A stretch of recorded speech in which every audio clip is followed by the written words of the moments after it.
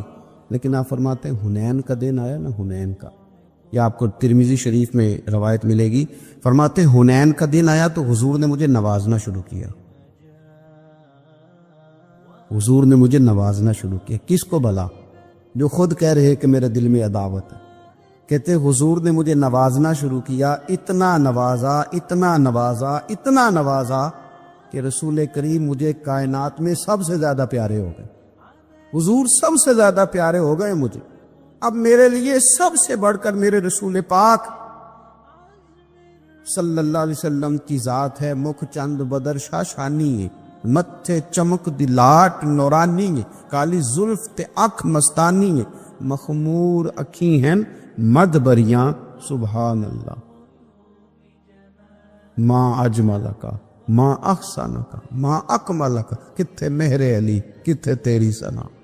عزیز بھائی، رسول پاک صلی اللہ تعالیٰ علیہ وآلہ وسلم محبوب ہو گئے. حضرت صفوان بن امیہ رضی اللہ تعالیٰ عنہ کی اگر آپ بات کو سمجھیں نا، تھوڑا کھول کے دیکھیں تو فرماتے ہیں میرا تو رویہ ٹھیک نہیں تھا نا، میں تو اندر لے کے گیا تھا نا، عداوت چھپی ہوئی تھی. لیکن کریم رسول نے جب دینا شروع کیا تو حضور کا رویہ کریمانہ تھا. یہ نہیں کہتے کہ میں نے لفظوں سے کچھ بولا،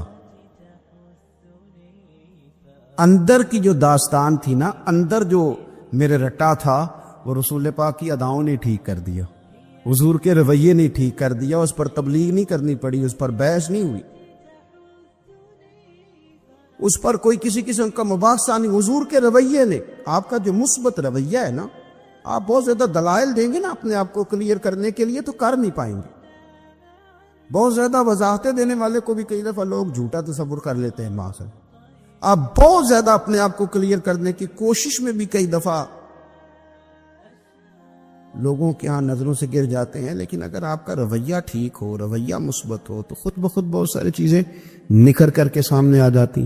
اس لیے رویے کا صاف ستھرا اور میٹھا ہونا اور مثبت ہونا یہ بڑا ضروری ہے. ہمارے بزرگان دین کا، صوفیہ کرام کا جو انداز تھا نا، وہ یہ تھا کہ انہوں نے نا اپنے آپ کو مسلمانوں کے حق میں، غیروں کے حق میں، انہوں نے تبلیغ والا تو بنایا تھا لیکن نفرت والا نہیں بنایا تھا.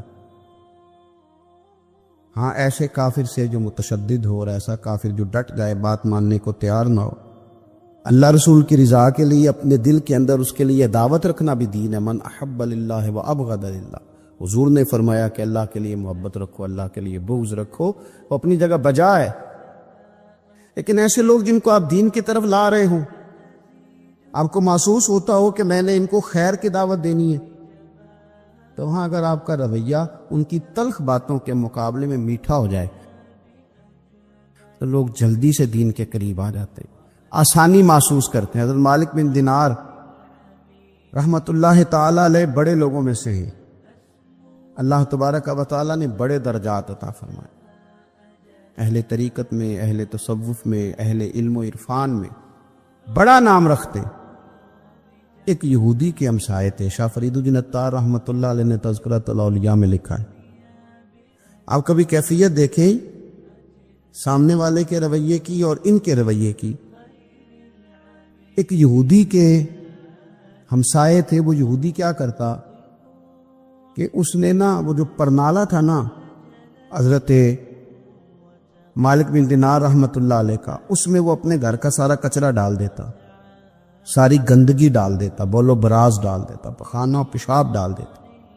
ابھی کتنی مطلب یہ کہ تلخ بات ہے، اور کتنی انسانی طبیعت پر یہ بات گراں گزرتی، کتنا یہ سخت مسئلہ ہے۔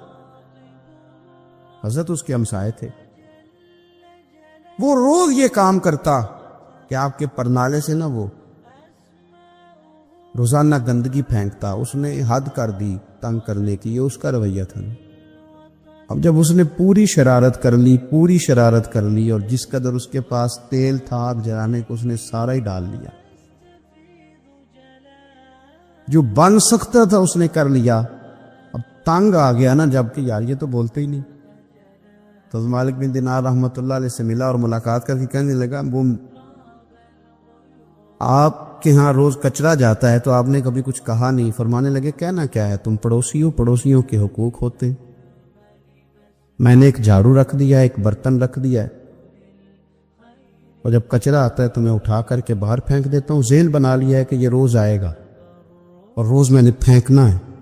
اللہ اکبر۔ وہ شخص کہتا ہے کہ تقریر نہیں کر رہے تھے حضرت، خطاب نہیں کر رہے تھے، میری اور حضرت کی گفتگو ہو رہی تھی۔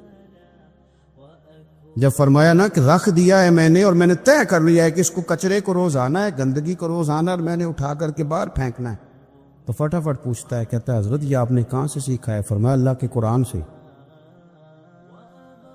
حضرت مالک بن دینار سے کہتا ہے کہاں سے سیکھا؟ فرمایا اللہ کے قرآن سے، اللہ کے قرآن سے سیکھا ہے۔ رب فرماتا ہے والقاظمین الغیظ والعافین عن الناس، وہ لوگ جو غصے کو پی جاتے ہیں اور لوگوں سے درگزر کرتے ہیں۔ واللہ یحب المحسنین، اللہ ان نیک لوگوں سے محبت فرماتا ہے۔